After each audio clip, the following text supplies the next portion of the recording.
We are indeed going to be talking about substance abuse tonight. And we have three guests with us. First of all, Dallas Stout is the director of the Phoenix Academy of Orange County. He's also the chairman of the board for the Orange County Substance Abuse Prevention Network. He also brought along a couple of guests with him, David and Megan. We'll be talking about their experiences that brought them to Phoenix House.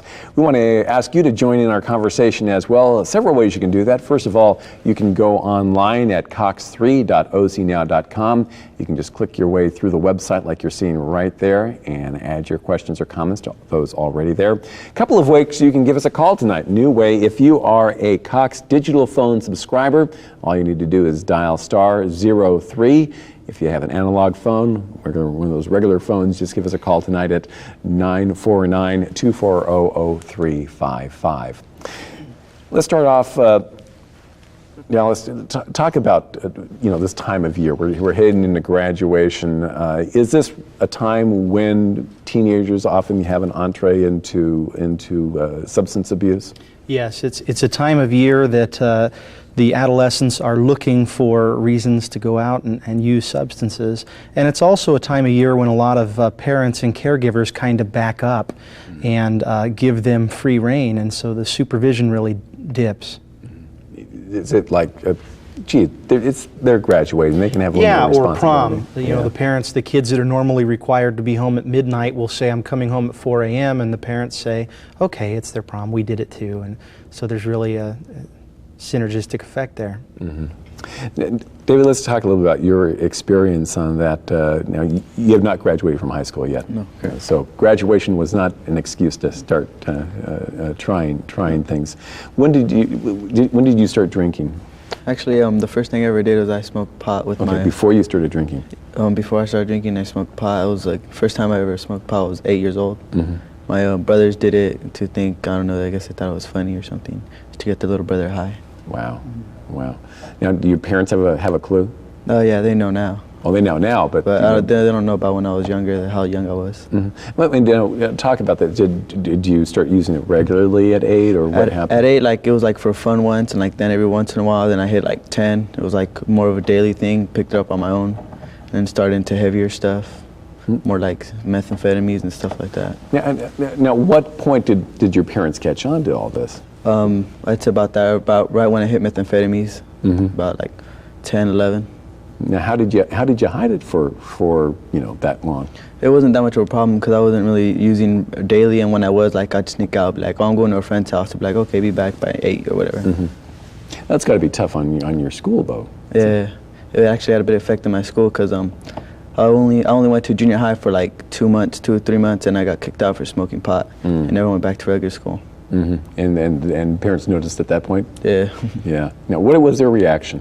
At first they were like pretty angry, then disappointed, then like, I don't know, they like felt like, I don't know, like they felt like I was hopeless or something. How old are you now? I'm 15 now. Okay, so it hasn't been that long. Now, when did you actually end up in the Phoenix Academy? I've been at the Phoenix Academy for 7.5 months. I got there on October 5th. And you've marked the date? Yeah. Yeah. Is that part of the ritual, Dallas? Do they really mark time while they're in there? Well, we discourage them from marking time, but it's a significant turning point in a young person's life that's been using and struggling with life for a long time to come into treatment. And when they finally come in and commit to being there, it is a significant date in their lives. Mm-hmm. Megan, when did you start using? I started using when I was about 12 years old. Mm-hmm. It started out with smoking pot like David, and then it went on to drinking, and then from drinking it went on to LSD, to meth. And how old are you now? 17. 17. Yes. So that was a pretty interesting 5 years. Yeah. Well, talk about your experience with your parents. How did your interaction go during this time? Well, my mom left my dad when I was 2, so it was only me and my dad and my big brother. And my dad was an alcoholic, so he really didn't pay much attention around the house. My mom was never there, so I mean, I was freely like out and doing whatever I wanted to do. So, is Megan's story typical. If a parent is sitting at home going, "Go, which there's, I'm still married, happily married. There's two of us. It can't happen to our kid." Well, I'm always surprised at the number of parents that will tell me we knew there was a problem, but we didn't want to know there was a problem. And in some cases, it's 2 or 3 years. And if you're a parent and you think something is going on, you really ought to check that out, because that intuition doesn't come for no reason. Let's go to our first email now at ocnow.com, and this one is coming in from Lake Forest resident who wants to know whether or not it's unrealistic to expect teens not to use drugs and alcohol. Let's ask our teens first. David, is it hard to believe that someone can get through their teenage years without trying something? I say yeah, with like the amount of drugs and like all kinds of stuff that's going around in your schools now. Like I don't think like the parents have like a real good idea how much of that stuff goes around like in schools and all that stuff. They do now. Yeah. How about you, Megan? What's your experience in that? Well, everywhere I turn, there's drugs, so it's kind of unrealistic, but you can't lose hope. You have to keep, keep hoping that your kid doesn't do it and keep an eye on your kid. That's a big thing with me. My mom, when I did move in with my mom, she like Dallas said, she knew it, but she didn't want to know it. So she just let it go because she probably thought it was unrealistic for her to, for me to stop. So she had pretty much given up on you think? Well, she used to, and she knew how it is. So she probably thought that it was really going to be hard for her. She probably was in denial for it. She knew, but she didn't want to try to stop it. Now, you said, Dallas, that parents have a suspicion. How does a parent find out for sure one way or another whether the kid's using? They find paraphernalia, they smell things, they see things that are out of whack. One of the most common ways is that they see their happy, healthy young person just go through a drastic change. Someone goes from being a happy, family-oriented kid to someone who's totally withdrawn. Maybe their dress changes, they hang out with different people, they're breaking rules. And those are drastic changes, and instead of stepping up and getting more involved, sometimes families back off. But there's, I would guess there would be a fear by a parent though. Gee, if I get too strict, I'm going to drive them away more. At least I know they're coming home at night. What do you tell a parent who says that? Well, someone's got to care for the kid. That's what I would tell them. You have to be involved. You have to communicate with them. You have to know your kid. A lot of the kids that end up at Phoenix Academy and those that I work with are kind of lost. Their parents aren't involved. They're not known. There's no communication, or there's a real lack of communication. And for those that have it, that's great, and they've got to maintain it. It's important to stay connected in your kids' lives.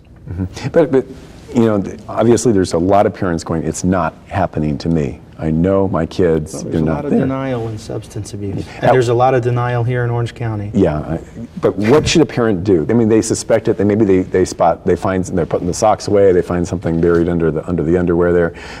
Do you confront the kid? Do you ask somebody else for help? How do you go about it? Well, I think you really need to reach out and ask for help, whether it's with a good therapist or with one of the treatment programs or prevention programs. There's quite a few different programs in Orange County that offer help. A lot of people will confront the kid, and the kid will say, no, it's not mine, or whatever, and they'll move on. And then 2 or 3 years later, when they have a real problem, they'll look back and they'll all agree, boy, we should have done something then. So my opinion is aggressive action as early as possible is the best approach.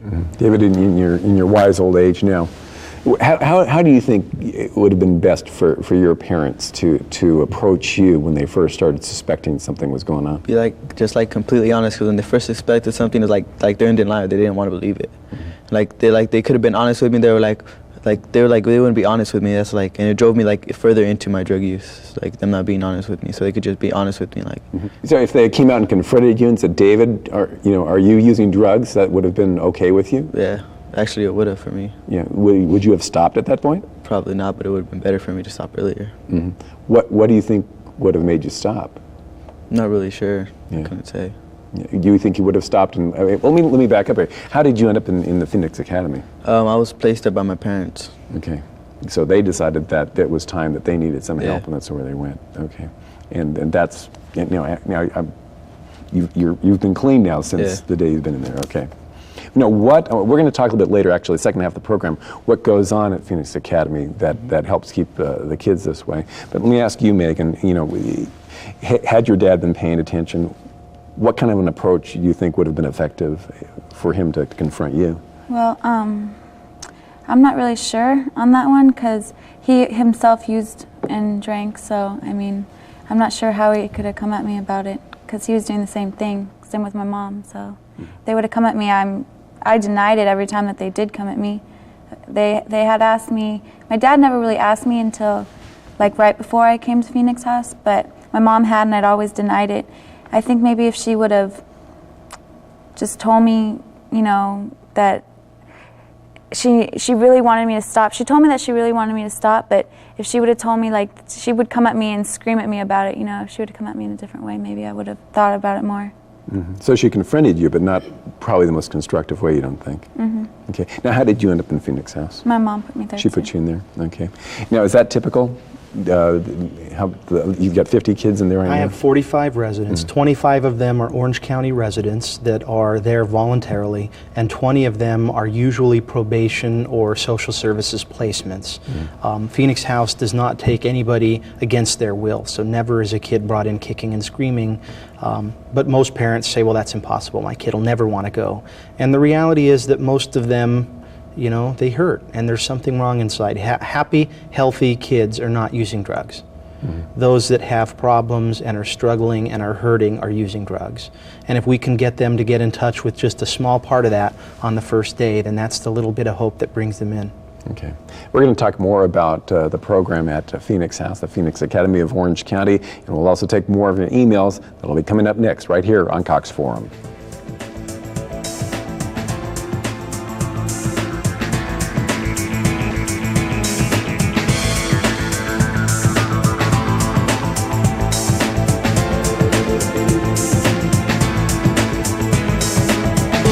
Substance abuse, this graduation time of year, and how you can avoid having your kids celebrate too much, not just on grad night, but leading up to that, as we've been hearing so far tonight.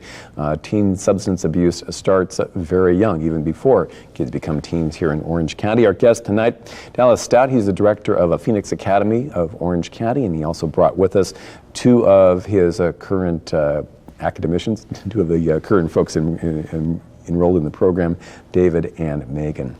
Dallas, let me ask you, what goes on at Phoenix Academy that these guys are going through? Well, the residents are on a pretty tight schedule all the time. We don't let them have much free time because their free time gets them in trouble. So they wake up early, they clean the house, they go to school, they come out into an afternoon meeting and head to groups or other therapeutic activities, and hopefully at the end of the night they're really tired and fall right to sleep. It's a social model program, so they're working with each other, and the residents actually run the program. The staff are there more as advisors and helpers. Now, is there counseling going on during this? Yeah. We have group therapy 3 times a week at least. They also do family therapy. And there's a lot of peer therapy going on. So as the residents are going through the course of their day, if they become aware of another resident having a tough time, they'll frequently pull together and say, what's going on? Let's talk about it. That's part of the power of our model, I think. Now, you noted earlier that kids are not brought to Phoenix Academy kicking and screaming. That's correct. And they're not locked in there either. You say they let kids go to high school? One of the biggest surprises that most people that come to Phoenix House for a tour and tour our academy is, how on earth are you doing this? How are you keeping 45 drug-using adolescents in the middle of the inner city, and how do they stay here? And it's really an effect of everything in, you know, we throw them into this immersion experience, and a lot of them it becomes the toughest experience they've ever had, but it's also the most normal because they know what the rules are, they know what breaking the rules means, they know what the schedule is, and there's not a lot of craziness that happens there. It's a very regimented program. Megan, ever thought about trying to get out? Leaving? Actually, when I came, I really wanted to be there, but I have thought about leaving a couple times. It's an open door place, so you could walk out if you want to, but I never really thought about it seriously. How about you, David? Yeah. A couple of times, like, sometimes like things really get to you, and like you really feel like leaving. But, like, basically you know that like it's like the best thing to do is just stay there and stick things out, and things will be better. What's going to happen to these kids when they get out? Or what happens typically to kids when they get out of Phoenix County? Well, when they leave the residential portion of our program, they are offered a follow-up year of live-out care for free by the foundation, and our hope is that they go back to school, whether that be public school prior to graduation or a college or trade school, or get a job and move on with a successful life. What are the chances that these guys that we have on with us tonight are going to be able to do that? Well, I hope it's 100%. Yeah, but I mean, typically, in looking at all kind of treatment programs, because there's a lot of them out there, what is the typical success rate? Well, it really varies from program to program. Phoenix House's research stretching back into the 70s says that 75% of the graduates of our programs are not using drugs 5 years later, which is a pretty high success rate. Now, when you talk about using drugs down the line, are there people that you have, are these people who have, you know, addictive personalities? Are they going to be the type of people who can never, you know, drink alcohol again in their lives without, you know, falling? You know, we kind of leave that open to the individual. Some people can go on and have a drink every now and then and be fine for the rest of their life. Most of them cannot. And it's really an individual decision. That's not something Phoenix House would dictate. Okay. Let's go to Newport Beach and the phones right now. Welcome to Cox Forum. Good evening. Good evening. I just wanted to thank this gentleman who's on the program this evening and give him all the praise in the world. I'm a criminal defense attorney in Orange County, and these programs allow for alternative sentencing and give these young kids a second chance to straighten out their lives. And what they're doing and all the other programs in the county should be commended by everybody. And I just want to thank him. Well, thank you. It's Yeah, nice to hear. Thank you very much for your call. And let's, while we're taking a viewer reaction, let's go back to the emails right now on ocnow.com. And this one is going to come in from Harry Miller, who wanted to know whether there are some types of addictions that are more common for kids than for adults. And I guess I'll ask our kids first of all. Yeah. Yeah, actually, I think the more rave type drugs like ecstasy and maybe LSD and ketamine are probably more prevalent with the younger kids than adults. Adults are drinkers and methamphetamine and pot and stuff.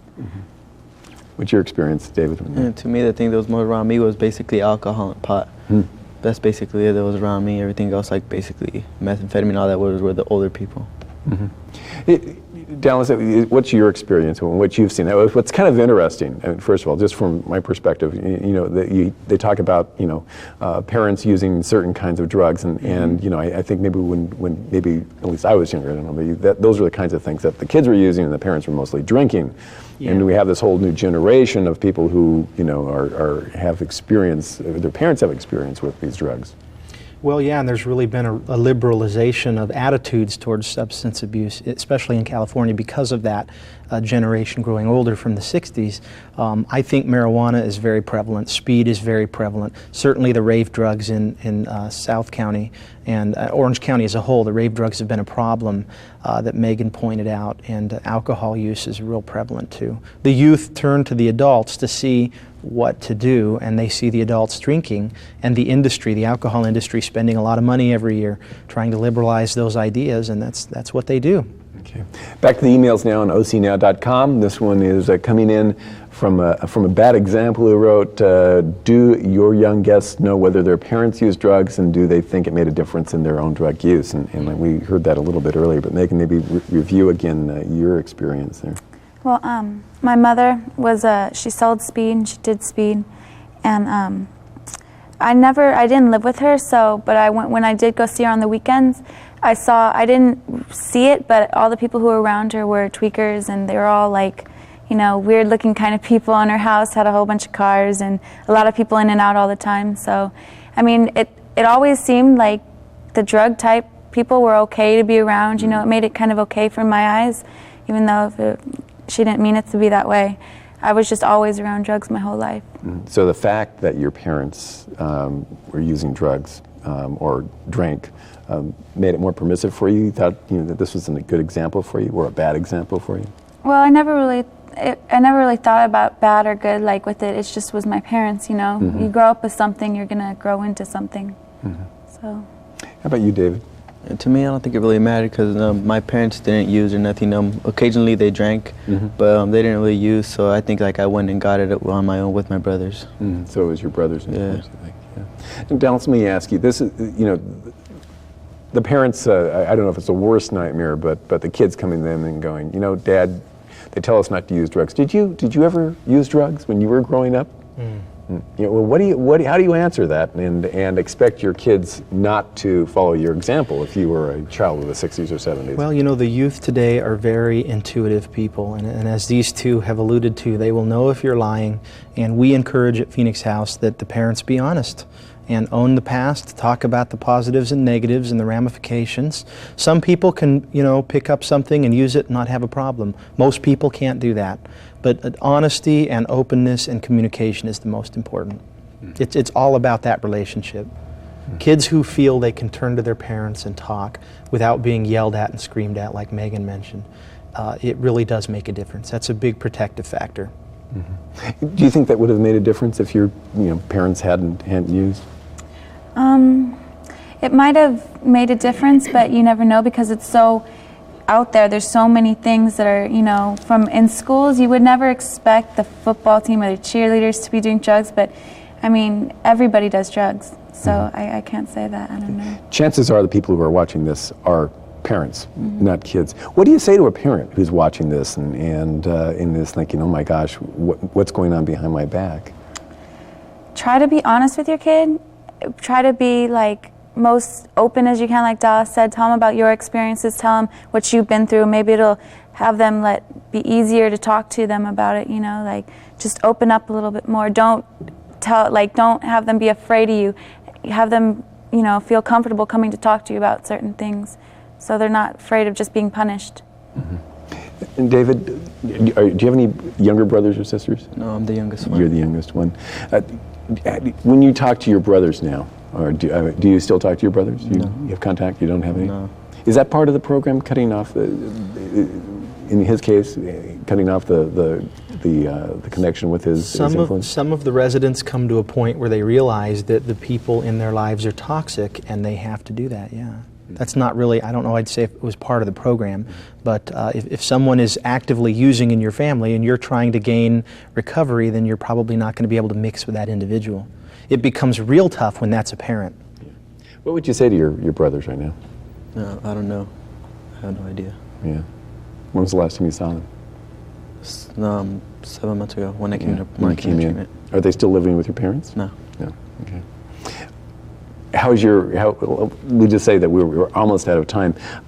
Real quickly, any last thoughts that you want to pass on to parents? We heard from our kids here. Yeah, it's just so important to know your kid. It's all about that relationship. You have to know them, know what they like, know what they don't like, communicate with them on a daily basis, set standards for them, have high expectations, encourage them, catch them doing as many things right as you catch them doing wrong in the course of a day. Yeah. Thank you to all you guys. I really appreciate you coming down. Thanks for having us. Okay. And when we come back, we will tell you how you can get in touch with Phoenix Academy and also give you some other information as well, so don't go away.